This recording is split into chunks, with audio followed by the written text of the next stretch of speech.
It was supposed to be just another night in the studio, another celebrity interview, another clash of ideas packaged for social media.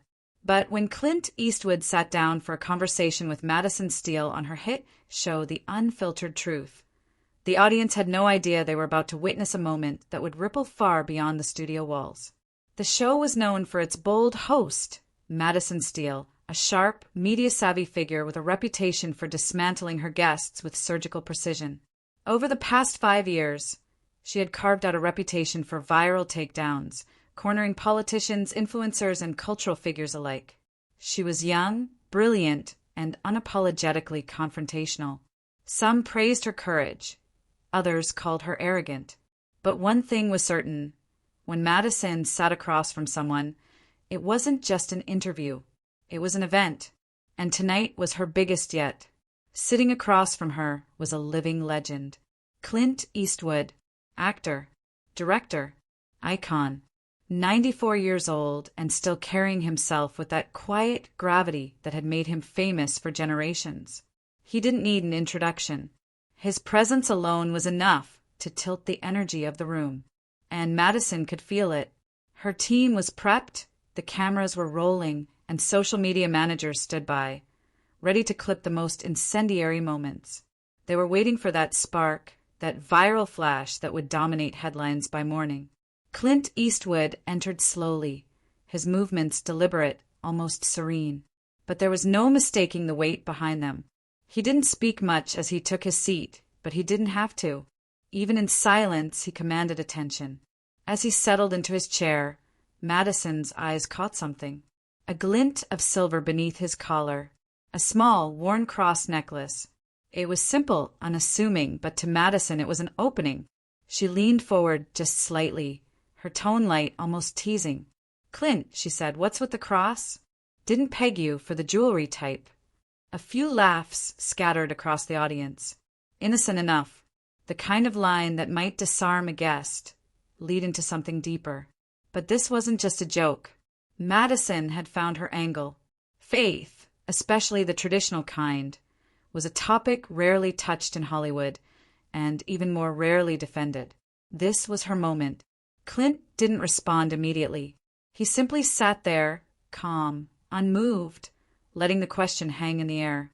Then, with the kind of smile that comes from decades of being underestimated, he replied in a low, gravelly voice, "You think it's funny?" The laughter from the audience stalled, confused. There was no anger in his tone, just something steady, grounded.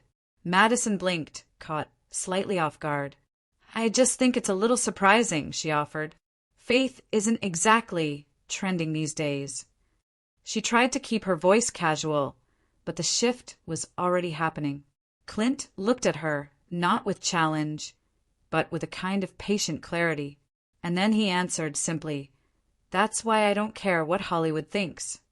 There it was, a single sentence that landed heavier than any monologue. The audience quieted. The rhythm of the show had changed. This wasn't going the way it usually did. Still, Madison was a professional. She had handled tense moments before.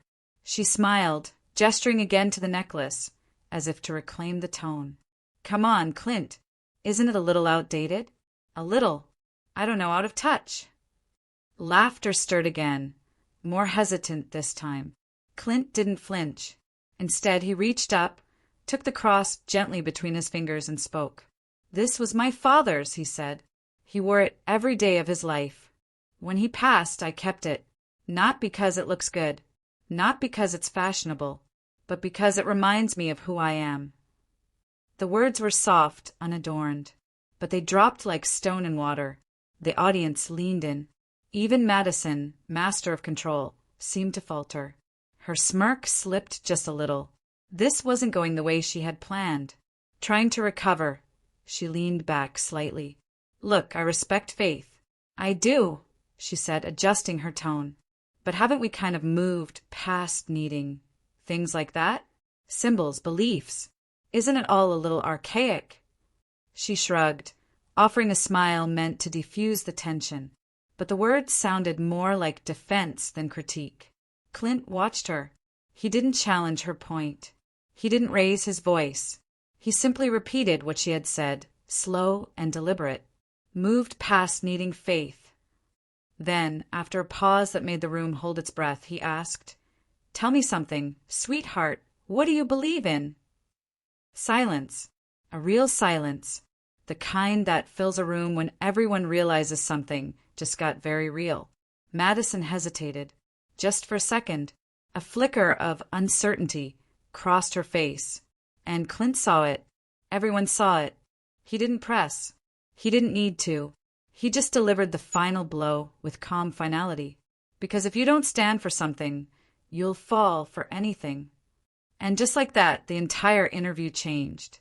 No one was laughing anymore. The audience wasn't waiting for the next joke. They were absorbing the moment, not as entertainment, but as truth. Madison tried to laugh it off, lightly controlled.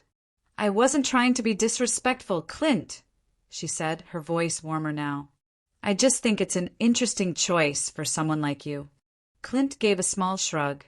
"You wouldn't have mocked it if it were any other symbol." There it was again. Unshakable clarity.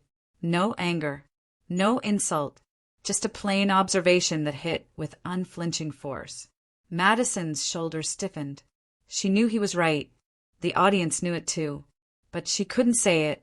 So she tried again. Softer now. More conciliatory. "Look, I get it. I do. I just think the world's changed. We've evolved. We're more inclusive. More rational." Clint leaned back. Still steady. Still grounded. "You can evolve all you want," he said. "But when you forget where you came from, you stop knowing where you're going." And just like that, the moment was cemented. It wasn't dramatic. It wasn't explosive. It was quiet, like most powerful things are. Clint Eastwood didn't come to debate. He came to be himself. And that was more than enough. The clip went viral before the credits even rolled. Social media exploded. Hashtags surged. "Faith matters. Eastwood owns Madison. Real talk wins." The segment was shared by people on all sides of the spectrum. Not because it was political, but because it was honest, raw, real. Madison's usual supporters tried to spin it. Some said Clint was condescending. Others said she was just asking tough questions. But the narrative wouldn't stick. People had seen something different, something they rarely saw on television anymore. Authenticity. Within 24 hours, the network pulled the segment from their main page, hoping to avoid further embarrassment. But it was too late. The moment had escaped. It belonged to the world now. A few days later, a reporter caught up with Clint Eastwood outside a small café in Carmel by the sea. The morning air was crisp. The sun filtered through the trees. Clint was sipping coffee, the same silver cross resting quietly beneath his collar. "Mr. Eastwood," the reporter asked, "any comment on the interview going viral?" Clint paused, looked up, and with a small smirk said, "Nope." And with that he walked away. No explanation. No justification. No spin. Because Clint Eastwood doesn't chase moments. He doesn't need to. He just lives by what he believes. And that's why, in an age of noise and spectacle, his quiet conviction still cuts through louder than anything else. If you were moved by this story, don't forget to like, share, and subscribe for more powerful moments that cut through the noise.